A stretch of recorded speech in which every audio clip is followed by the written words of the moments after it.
brakes on you there in the first half? Yeah, I think to come out with USC's front seven kind of did a really good job of bringing pressure to Montez and kind of getting him out of his comfort zone a little bit. And it kind of set us up to where we couldn't get the ball downfield to the wide receivers.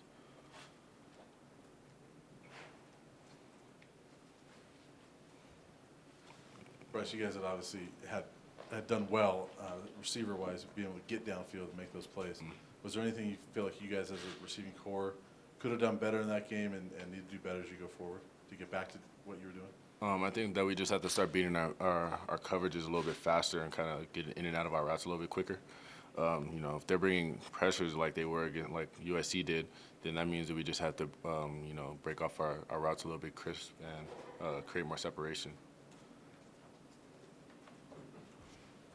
This was really the first time that a team had tried to take big plays away from you guys. Was there something specifically that they were doing that kind of limited that and it forced you to try and sustain those drives?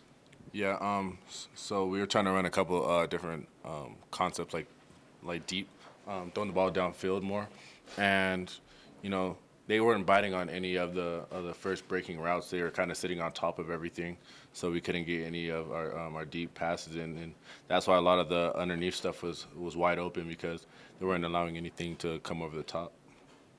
Bryce, Hi. have you seen your quarterback rating?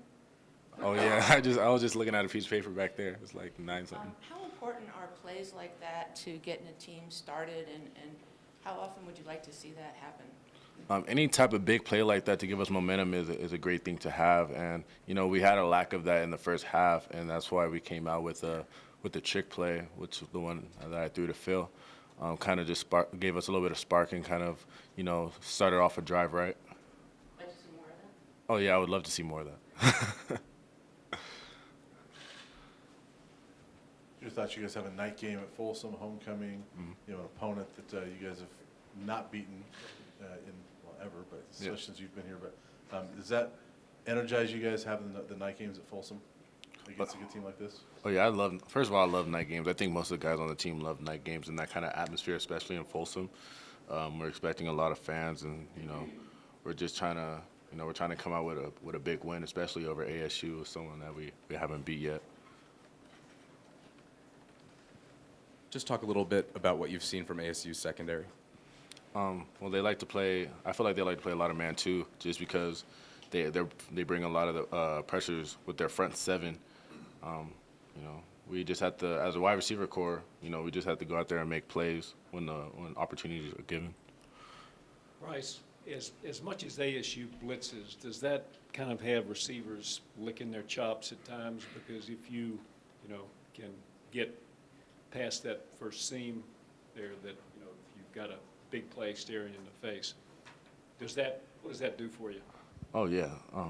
As a wide receiver, you love to see man-to-man, any type of man-to-man coverages, and ASU, like USC, plays a lot of that. And so, we're coming up with new plays to beat that, and we're gonna execute them. All right. Let's let Bryce go so that we can get going with class. Thank you, Bryce. All right, no problem.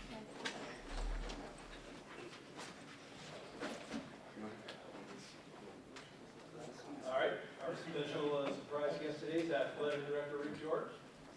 Great. Let's consider this our mini fall